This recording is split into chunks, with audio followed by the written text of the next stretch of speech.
ইলিয়াস আলী কোথায়? ইলিয়াস আলী কি কোনো খবর জানেন কি না? মাননীয় স্পিকার, আজকের এই মহান সংসদে দাঁড়িয়ে আমিও জানতে চাই ইলিয়াস আলী কোথায়।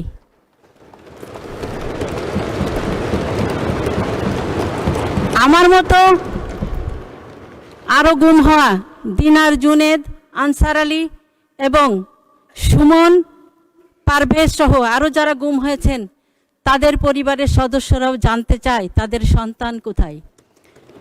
আমরা ফ্যাসিবাদ মুক্ত হয়েছি 1 বছরেরও বেশি সময়, প্রায় 1.5 বছরের কাছাকাছি। আমরা এখনো জানি না আমাদের স্বজন কোথায়। আমরা বিভিন্নভাবে বিভিন্ন জায়গায় তাদেরকে নিয়ে কথা বলেছি, কিন্তু আমরা এখনো জানি না যে তাদের অবস্থান কি, তাদের পরিণতি কি। আমি মাননীয় স্পিকার আপনার মাধ্যমে ইলিয়াস আলী সহ যারা গুম হয়েছেন তাদের অবস্থান, তাদের পরিণতি, তাদের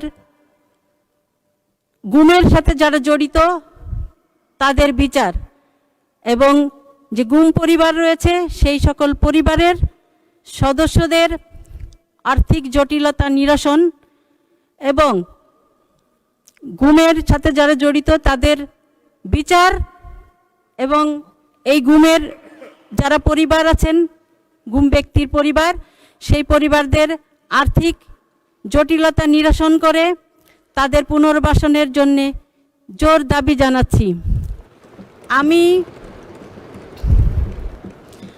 মাননীয় প্রধানমন্ত্রী এবং মাননীয় স্বরাষ্ট্রমন্ত্রী, মাননীয় আইনমন্ত্রীর কাছে দাবি জানাচ্ছি যে তাদের বিচার প্রক্রিয়া এবং এই যে আমরা যদিও সকলেই বিশ্বাস করি যে জুলাই আন্দোলন শুধুমাত্র এক মাসের আন্দোলন ছিল না, সেটি বিগত 17 বছরের একটি আন্দোলন ছিল। সেই 17 বছরের যারা গুম হয়েছে, খুন হয়েছে, তাদেরকেও জুলাই যোদ্ধা হিসাবে স্বীকৃতি দেওয়ার দাবি জানাচ্ছি মাননীয় স্পিকার। আরো 1 মিনিট সময় বৃদ্ধি করা হলো। ধন্যবাদ। 1 মিনিট। মাননীয় স্পিকার,